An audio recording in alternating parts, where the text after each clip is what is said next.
ecstasy for Indonesia. Their unlikely World Cup dream is back on track. Sebanyak 23 pemain yang dipanggil oleh pelatih Patrick Kluivert untuk bertarung di ajang kualifikasi Piala Dunia 2026 zona Asia. Dari 27 pemain yang dipanggil itu terdapat 2 wajah baru, yakni Ole Romeni dari Oxford United dan Septiam Bagaskara dari Dewa United. Selain itu, satu nama yang sempat menjadi andalan di era pelatih sebelumnya, yakni Asnawi Mangku Alam, dipastikan dicoret dari skuad Merah Putih. Timnas Indonesia akan berhadapan dengan Timnas Australia di Sydney Football Stadium dan melawan Timnas Bahrain di Gelora Bung Karno, Senayan, Jakarta. Pasukan Garuda terlebih dahulu akan menantang Timnas Australia di 20 Maret dengan bertindak sebagai tim tamu. Menghadapi Timnas Australia yang mempunyai catatan baik dan mempunyai ranking FIFA jauh lebih unggul daripada skuad Garuda, tentu akan menjadi tantangan tersendiri bagi pelatih baru Timnas Indonesia, yaitu Patrick Kluivert. Selain harus bermain di kandang Australia, Timnas Indonesia juga diwajibkan mencuri poin di laga menghadapi Australia di 20 Maret nanti. Kemudian selain itu, 3 pemain baru yakni Emil Audero, Joy Pelopesi, dan Dan James diprediksi bakal bisa menjalani debut melawan Australia meski di daftar 27 pemain yang dipanggil belum ada 3 nama pemain baru itu. Perlu yang kita ketahui, 27 pemain yang dipanggil oleh Patrick Kluivert itu belum termasuk skuad final dan masih bisa berubah atau beberapa pemain dicoret menjadi 23 pemain skuad final untuk menghadapi Australia dan Bahrain di bulan Maret ini.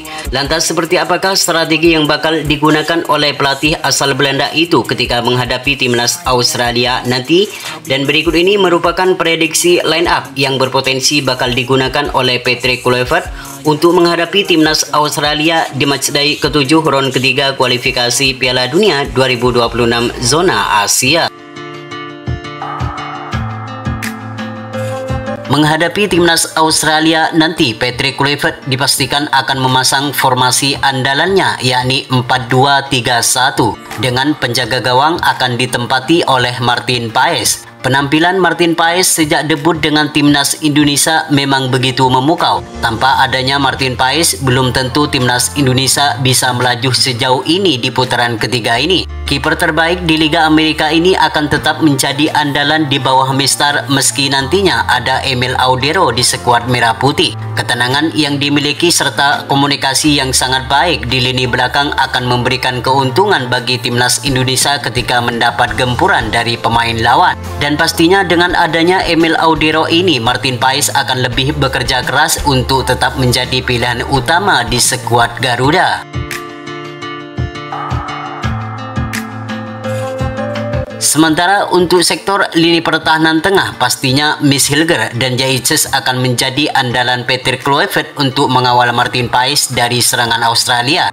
Jaices merupakan pemain yang selalu konsisten dalam menjaga pertahanan di lini belakang bersama skuad Merah Putih. Beberapa penyelamatan sering dilakukan oleh pemain asal Venezia itu. Pengalamannya bermain di liga teratas Liga Italia sering diuji dengan menghadapi striker papan atas seperti Lautaro Martinez dan Paulo Dybala yang akan menjadi pengalaman berharga untuk dibawa ke Indonesia. Selain itu, Jaices selaku seorang kapten, ia sukses mengatur tim sesuai yang diterapkan oleh pelatih.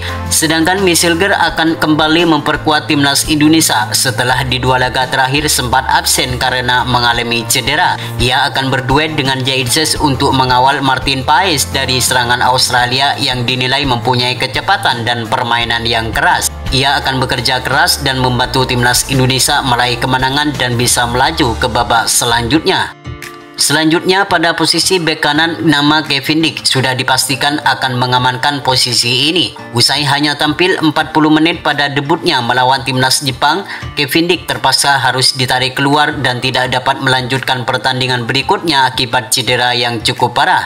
Namun dengan kondisi yang sekarang, Kevin Dix bisa dipastikan akan kembali memperkuat Timnas Indonesia melawan Australia di posisi bek kanan. Sejalan dengan Kevin Dix, nama Calvin Verdong tentu akan menjadi andalan di setiap pertandingan Timnas Indonesia di posisi bek kiri. Penampilannya yang selalu konsisten membuat dirinya belum pernah tergantikan di posisi ini. Kepiawaiannya dalam menghalau bola membuat pemain lawan frustasi dengan ketangguhan pemain asal NEC Nijmegen ini. Gak cuma solid dalam menjaga pertahanan, Calvin Verdong juga jago dalam melakukan serangan ke pertahanan lawan. Terbukti saat melawan Arab Saudi beberapa waktu lalu, Calvin Verdong menjadi sosok yang sangat berperan di dalam terciptanya gol kedua Marcelino Ferdinand ke gawang Arab Saudi.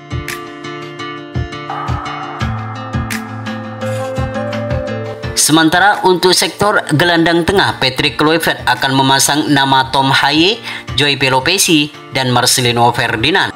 Meskipun klub yang dibela Tom Haye terbilang cukup buruk di level liga, namun penampilan Tom Haye sangat baik dan tetap konsisten dalam kualitasnya. Tom Haye tetap menunjukkan kalau dirinya merupakan pemain gelandang yang memiliki ketenangan dan mempunyai visi di atas rata-rata yang mampu menciptakan peluang yang berbahaya di pertahanan lawan.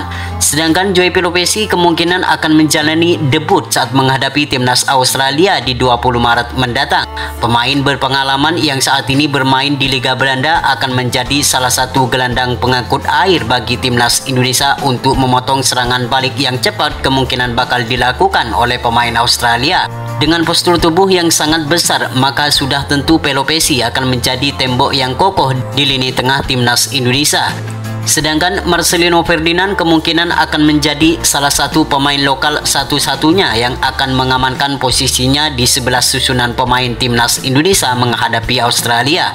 Performa apik yang ditunjukkan saat menghadapi Arab Saudi akan memikat pelatih baru Indonesia yaitu Patrick Kluivert.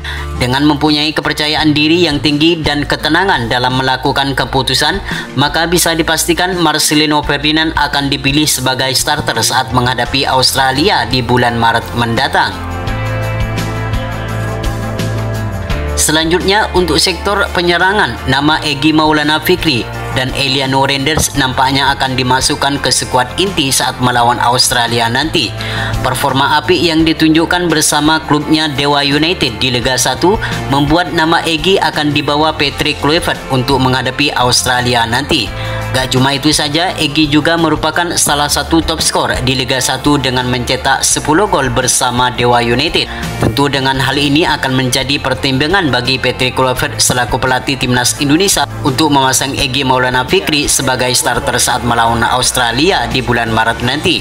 Sedangkan Eliano Renders akan menjadi andalan baru di bawah asuhan Patrick Kluivert. Performa buruk yang ditunjukkan Rafael Struijk bersama klubnya dan sudah tidak masuk dalam daftar skuad inti membuat nama Eliano Renders akan masuk dengan modal jam terbangnya yang tinggi bersama klubnya di Liga Belanda. Meski tidak mempunyai tubuh yang besar, namun Eliano dinilai mempunyai skill dan kecepatan dalam melakukan serangan ke pertahanan lawan. Ia juga mempunyai tendangan yang sangat keras yang akan menjadi modal tambahan bersama skuad Merah Putih. Sedangkan untuk sektor penyerang tengah, nama Ole Romini akan dipastikan akan menjadi ujung tombak di skuad Merah Putih menghadapi Australia di bulan Maret mendatang. Kecepatan dan skill yang selalu menjadi andalannya diharapkan mampu menjadi jawaban yang sampai saat ini selalu menjadi masalah di dalam mencetak gol. Pengalamannya bermain di Eropa akan menjadi modal berharga saat menghadapi timnas Australia di bulan Maret mendatang. Itulah prediksi formasi pilihan Patrick Kluivert saat menghadapi timnas Australia nanti. Semoga di laga nanti timnas Indonesia mampu memenangkan pertandingan agar mimpi bermain di Piala Dunia 2026 semakin terbuka lebar.